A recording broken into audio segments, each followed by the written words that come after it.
Words can create worlds. What makes for good writing? We'll find out today on Into the Words.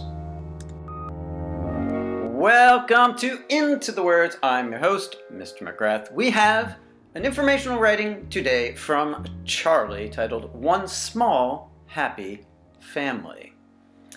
Good title, right? Tells you what you're getting into. Yeah, it's a happy family. There you go. Let's read. My family comes from all over the world. My mom is from the Philippines and my dad is from New Mexico. We now live in Savannah, but not a single person in my family comes from Savannah. My mom and dad called each other on some dating website and found out their birthdays were the exact same day on the exact same year, October 8th, 1976. My dad flew to the Philippines, and the day before the wedding, my dad was just wondering if he should be there and found out that the Philippines was on the top 10 list of countries Americans should not go to. No wonder my dad was the only white person there. The people that live in my house are my parents, my brother Thomas, and my cats, Brown Bear and Hook. I know by now you'd do anything to know why my cats are named that, and the reason is my brother one time changed my dad's username to Brown Bear. I accidentally did it, says my brother. My dad's coworkers would get an email from Brown Bear, and not long after that, they wouldn't take my dad's emails seriously. It is fixed today, but on Spotify it still says Brown Bear's 2020 playlist. And Hook's name is Hook because my brother couldn't properly pronounce Hulk from Avengers, and it came out as Hook. And he still calls Hulk Hook.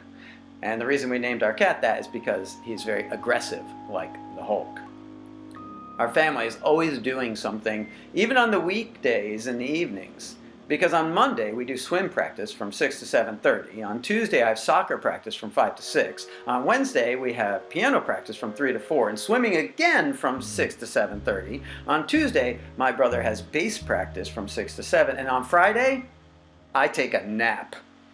And then in past years I've had to squeeze my homework in between all those activities, so it is a huge relief to me and my mom that we don't have homework this year. My dad is a photo retoucher at SCAD.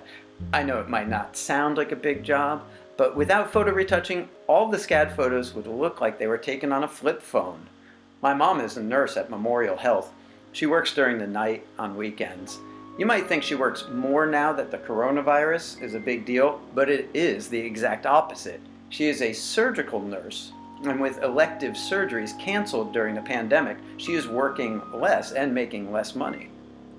What people can learn from our family is that two people from totally different backgrounds can still be married. I've learned a lot from my family, like not to talk to strangers and not to be on the computer all day. Well, Charley does so many things so very well here. Let me point out his writer's voice. When you're doing an informational writing, there's a tendency to fall just into this listing of facts, and there's no personality of the writer that comes shining through. Well, Charley does not have that problem, right? This is great. He talks, again, opens up with this story about his parents meeting, and the funny part with his dad just, looks up after he arrives in the Philippines, and should I be there? No, this is not the best place to be right now. Then to explain the relationship with his brother and between his parents, he's using stories, okay? And that really brings out the voice. He says, I accidentally did it, about changing his father's username, and of course, yeah, we get a sense that Charley doesn't really believe that his brother did this by mistake, and the names of the cats. See, so he's giving us the information about his family and what the relationships are like, but without telling us, he's showing us through these stories. His voice comes through even when he's talking about how busy they are. I love this when he's saying on this day, on this day, on this day, on this day, and then on Friday, I take a nap.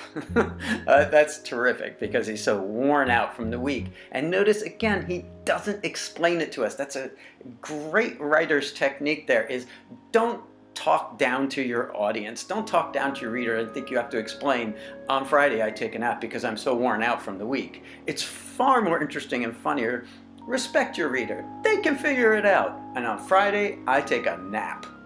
We understand. It's funnier that way, too. Even just talking about what his dad does for a living, he throws that voice in there. He says, without my dad's work, all those photos would look like they were taken on a flip phone. So a little bit of humor, it brings out that writer's voice that makes your writing a joy to read. Well, I will see you next time here on Into the Words.